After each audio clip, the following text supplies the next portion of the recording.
We fined David 15 grand for missing the first day of mandatory minicamp. So is that what it is? 15 grand in your room? Well, you guys are tough. It's only.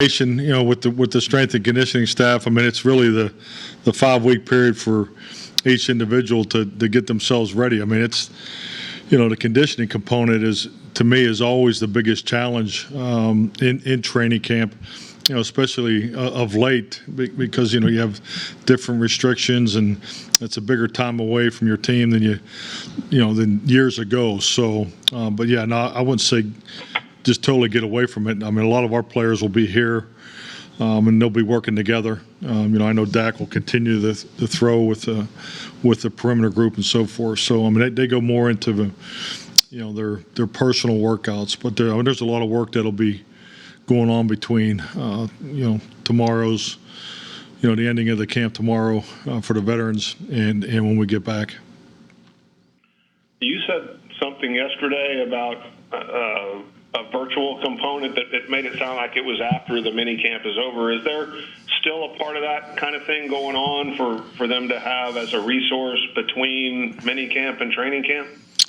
Well, I mean, it's like anything that we do. We're always going to be in touch with our players. There's things I'll be doing with the staff over the break. I mean, it is vacation. I think in normal years, my experience is like a coaching staff, you're able to totally get away. I mean, that's not the case right now.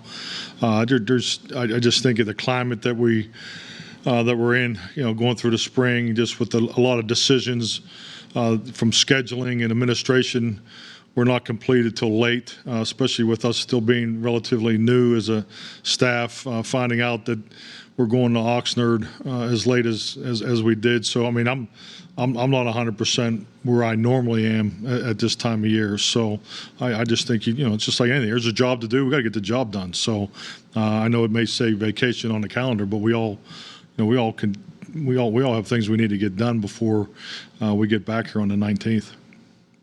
I know in the past, a few weeks ago, you said something about giving the veterans a final day off. Is that not the case?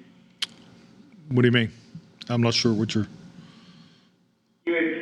Yeah, we conclude the minicamp tomorrow. Okay. Yep. Yeah, minicamp concludes tomorrow. Your rookies will have something next week. Right? Yes, we'll have. I'm sorry, I didn't mean to cut you off for Todd. Yes, we'll have rookie school next week. That'll go Monday through Friday next week. Mike, when you're considering how to use a versatile player like Tony Pollard, how do you balance what his skill set is versus where you have more and less depth on the roster? Well, I think there's a really two different outlooks on any player because I think like anything, you're always trying to create versatility for the offensive unit, defensive unit, and we really want to make opportunities available for playmakers, especially on special teams. I mean, it's when you have someone like Tony's ability and talent. I mean, you find different ways of trying to get him the football. But whether he lines up and plays receiver positions, because I think the reason why you're asking is because we're short receivers, due to injuries.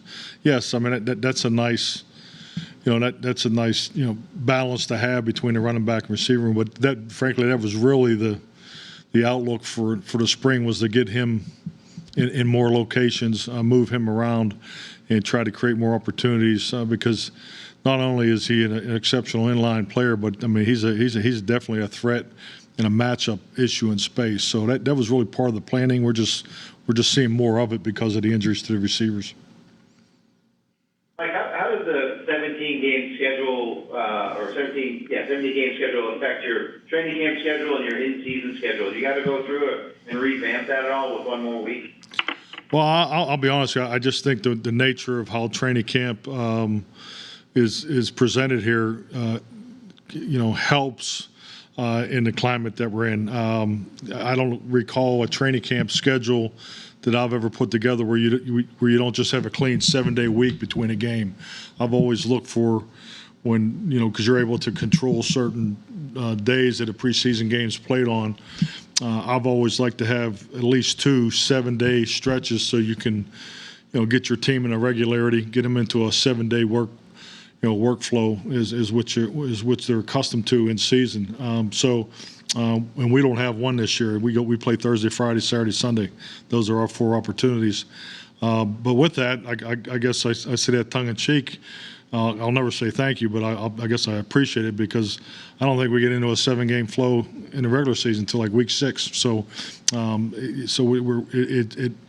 it is definitely, preparing us for the up and down and that you sometimes go through, with these scheduling challenges. But that's all part of being, a team that has great national and worldly interests, and we love that, and it's part of the challenge. But I mean, those are the little things that I look for in getting to your answer. Now stretch it over a 17-game season, absolutely. I mean, so you watch because stress is additive, physical, emotional, mental stress. And I've always viewed it's additive. So that's where the regeneration day is very important, and that's a component that I've just learned over the years you got to pay close attention to, because I know in my earlier years in training camp I've run a team. I want to say my second year or my first or second year in Green Bay, I over practiced the team, and it really showed up in the 3rd preseason game. And I can remember it clearly. It was in Cincinnati, and we were dead, And so too much is definitely something you got to be conscientious of, especially with this 17-game schedule. We're about 6 weeks away from when your team is scheduled to report to training camp. Do you know yet where that will be, and how soon, if not, do you need to know, given what it entails to hold a training camp? Well, I'm planning for Oxnard. That's what the plan is. And everything looks to that. So I mean, we've been meeting with the city officials, and so everything is lined up. So I don't have the official stamp to put on it, but I went through this last year, just with the unknown of A, if there was going to be a training camp, and B, where would it be. So I've been fortunate. I have a lot of practice at training. I got a bunch of training camp schedules if anybody needs an extra one. So I'm ready to go wherever camp is this year, but we're definitely planning to go to California. We've been seeing Don Wilson the last couple of accesses that we've had. What's he been dealing with, and how's he doing health-wise? I'm sorry, Todd, the beginning of your question cut out. I didn't hear it. Don Wilson. Okay. We've seen him during the time we've been out here the last couple of times. I'm just wondering what he's been dealing with. Yeah, he's doing well. He had a slight injury. We're just being smart with him, but he looks great. Just obviously, I see him being an impact player for us on defense. But he's just one of the guys, as we referred to yesterday, just medically being smart. Nothing serious. What impressed you with Brent Urban this offseason, and what does his flexibility add to the defensive front? Brent's doing well. He's, I love his personality. He's almost, the big brother in the room. I think him and the veteran group in there, the new veteran group has been, a definite, a change in the mix of the young guys. So I mean, it's obvious the room probably has gone through the most change, but very professional. Love the way he works. Is the same guy every single day, and he's just a great fit. I was, before I came in here, I was watching the individual drills, defensive individual drills with Will McClay, and we were just commenting on just what a great signing, he was for us. Just a great fit for us. So I love what he's given us so far. When you're looking at a guy like Urban to bring in, knowing that you're losing a guy like Tyrone Crawford, was that part of the factor? Oh, definitely. I mean, I opened up with it earlier this spring. I mean, we lost a lot of experience from our locker room. 55 years, if I recall, is the statistic. But and definitely Tyrone was a big piece of that. So, I think when we went into free agency, that you're obviously looking, for measurables and the physical component of it. But how they fit in each room was something we probably spent more time on talking through, and Brent is, like I said, he's an excellent fit for us. Micah Parsons talked yesterday about watching pass rush film with DeMarcus Lawrence and DeMarcus giving him some tips with plans to work more together. How key are connections like that to building your team, and have you seen any other examples that stand out with vets mentoring rookies in recent weeks? Oh, definitely. I don't think you can have enough of it. I mean, if a big part of my job is. And just in the realm that I'm in right now is trying to get as many meetings as you can and different things. We're trying different drills in practice, and my meter is what does it look like? Trying to make sure everything looks a certain way. And something that's stressed over and over again is the veteran participation with the young players. It's our team's only, that's a key characteristic I felt is because you're always trying to bring the young group and the older group together. And being the head coach of a young team annually, those young players playing the biggest games of the year. And that's what we're preparing for. We're preparing for these young players to be playing in those big games in November, December. That's been my personal experience, and it's a big part of my thought process. When I'm trying to design, classroom environment, culture, when you're speaking on those things and you're promoting those things, and I think our veteran group does an excellent job of it. But that, to me, that's part of our teaching curriculum is what's it look like, and because at the end of the day, we're trying to develop a 90-man roster, because by taking that approach, it obviously gives us the best 68-man. Roster, when we go into it, the 53 plus the practice squad. So, but I think when I hear that, it's refreshing. I love it that when young players are talking openly about it, because that's what you're looking for. And it's a lot like raising your kids. I could tell my daughters over and over again what to do, and then as soon as someone else tells them it's the greatest idea ever. So I mean, I think that's a little bit in coaching too. So I think it's great when the veteran players are definitely helping the younger players. It only makes us better. Along that same line, I'm sure, I guess it goes without saying, but how much of a difference can you tell this year as opposed to last, not just with your players, but your coaching staff, just being around each other and having a chance to kind of, build that type of camaraderie that I assume you didn't have as much last year? I mean, really, we're not even in the same space, comparing last year to this year. We took accountability for not hitting the target virtually last year as a coaching staff. Shake it any way you want. We were too up and down as far as the understanding, the expectations, and so forth. So I thought our coaches knocked it out of the park virtually this year, and you could see it in the understanding when we're on the field. But I spend most of my time comparing this year's offseason program to prior offseason programs when you have a full slate, and we're doing a much better job. It's just different. I think every coach that's been in this league recognizes that. So you got to, I love it. It continues to challenge yourself to be creative.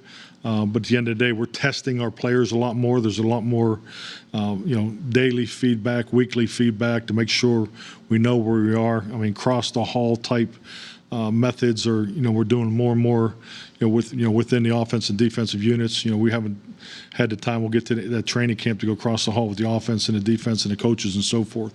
But our learning environment is clearly, it had to be. I mean, there's no choice better than it was this time last year. And I think it's clearly reflected on what we're getting done on the field. A lot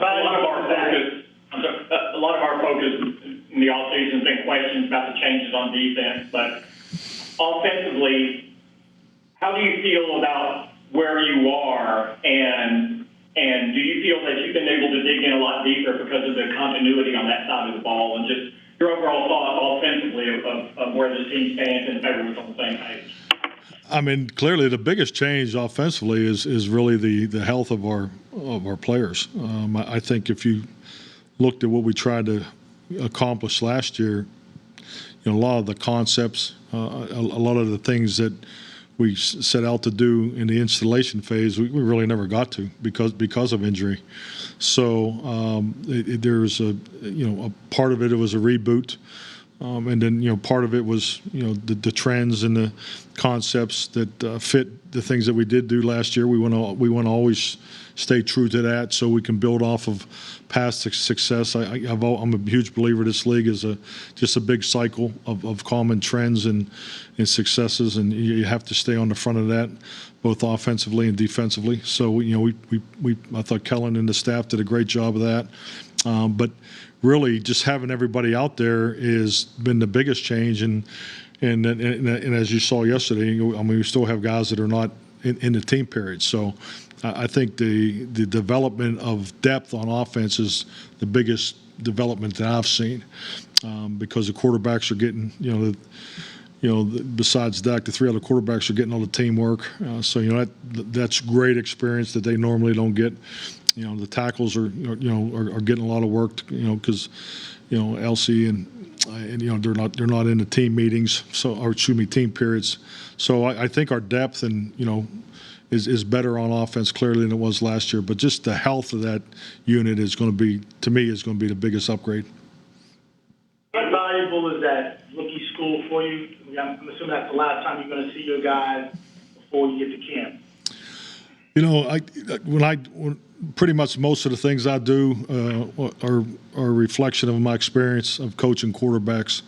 When I look at rookie school, I think it's kind of a wrap up of the old quarterback school that I was part of in the early 90s, where you had that extra time. And the point I'm making is that there's always, for a young player, there's always moments in meetings and even on the field where they really don't want to ask the question that, because maybe the timing or, they're totally not sure. And I know I had an experience, and I can remember like it was yesterday. Matt Hasselbach was a young quarterback in Green Bay, and I was there his second year, and we were going through the same type of setting. And he goes, can you tell me, like, what does two-jet protection mean? And that's like the most, that's the common drop-back protection in the West. He goes, I never. I'm in a room with Brett Favre and Doug Peterson. I never wanted to ask what does the two mean? What does the number 3 mean? What's the word jet mean? So the point I'm making is, it gives you that opportunity, whether it's schematics, whether it's, mental conditioning, the emotional IQ enhancement that, was an emphasis in some of our early meetings. It gives us a chance to go back with the rookies and say, okay, let's just talk this through. And as I'm sitting here, I know there'll be some really good questions and dialogue next week with those rookies, because it'll give them a chance to, just kind of go back and ask questions that they may have wanted to ask, earlier, in this offseason program. We haven't seen Amari on the field this spring. What's dictated his status and outlook? If you could provide some details there. And also, what's it like to have here at minicamp almost half of your wide receivers unavailable as you try to practice? I mean, I've never, you learn this early in this business. I mean, injuries are part of the game, and injuries give other players opportunities.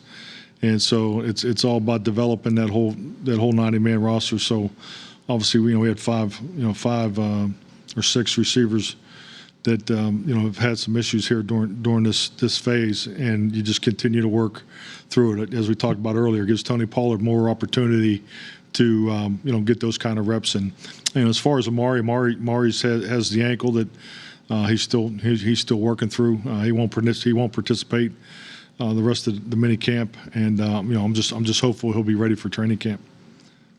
Randy, of the guys who haven't done the team stuff or really much during this OTAs and mini camp, when you get to Oxnard, do you anticipate those guys being ready to go like full, like LC and Tyron and Amari and Jarwin and Tristan Hill and all that kind of Lawrence?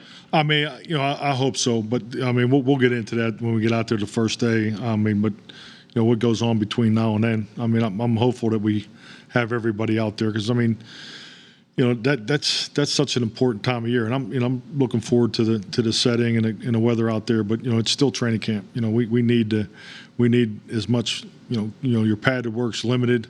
More than ever. So this will be the less padded practices that I'll be a part of. So that work is valuable. So I'm hopeful that we have all those guys. Do you expect John Fossil back this week, and if not, do you expect him to be a part of the rookie school next week? I couldn't answer that. I mean, really, my conversations with John are really for him to focus on his family right now. So. On your training camp schedule, when you go out there, will you return to camp after Canton? Will you return to California after Canton for another week? I'll let Rich give that schedule. Yeah, we haven't announced it yet. So I mean, until they stamp it, I've given you about as much as I can. Randy told us yesterday that he was pretty vocal with the coaching staff last year about wanting more playing time. What have you seen from him in the offseason that leads you to believe he will have and should have an expanded role? Well, I really like the flight that Randy's on. I mean, if you recall, I think it was the first 6 weeks.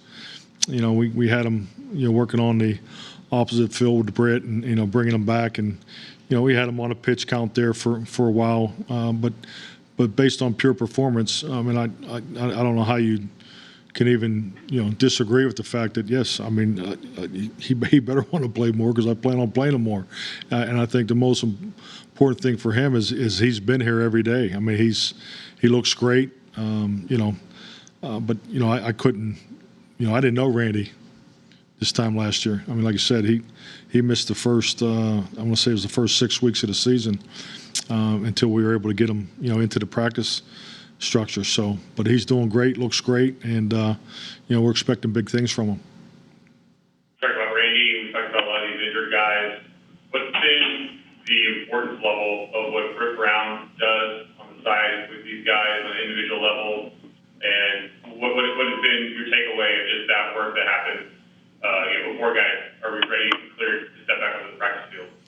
Well, I'll say this about Britt. I mean, make no question about it. He's great at what he does, and just if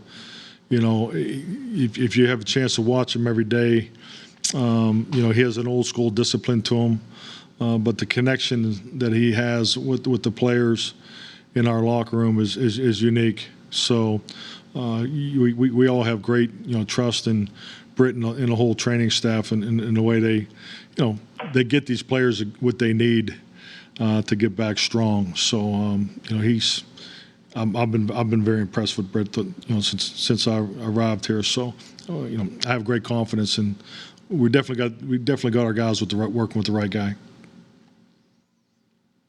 Do you think that having something of an influence on others in the rehab room? We've heard a couple guys talk about seeing Dak work, seeing Dak's progress, motivated them to keep going. Even though he wasn't on the field, for much of last year, did you see his leadership in that respect kind of carry through into this coming season?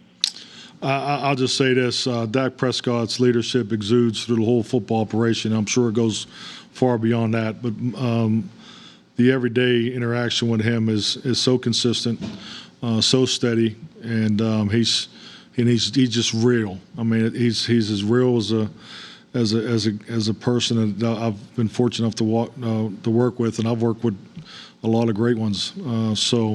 But yeah, he's the same in the training room. He's the same in obviously the locker room, the weight room, the equipment room, and everybody. He has such a strong relationship with him, and it just speaks volumes about the way he goes about his his personal and his professional life. So, and I believe this. I mean, it's he reflects. He reflects exactly, I know what I'm looking for, and he definitely reflects what the Dallas Cowboys are looking for in their players, in the people that represent this organization.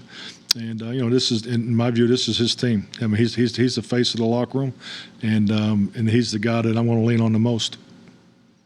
Mike, you've been here 18, 19 18 months now. Have you been able to experience Texas yet? Obviously, everything was on lockdown, and your family stayed in Wisconsin and things like that. I mean, are they coming down, or I know you had the place across the street there. Like, where do things stand for you off the field and getting to know this area after taking the job and not having that opportunity? Well, it's a big city that I haven't experienced any of it yet. I'll say that, but I'm looking forward to branching out outside of the Star area or the Star district here. But yeah, my family we actually move in the end of the month, so we're excited about that. So and be able to get everybody down here at that point too. So yeah, we're looking forward to June 30th is a big day for us as a family. So. But no, I mean, it's just, just with the times and everything that we've been through, I pretty much have kept it local to Frisco. So. How you like Frisco? Love Frisco. I love Frisco. So, now North Texas is a great area. I know we've talked.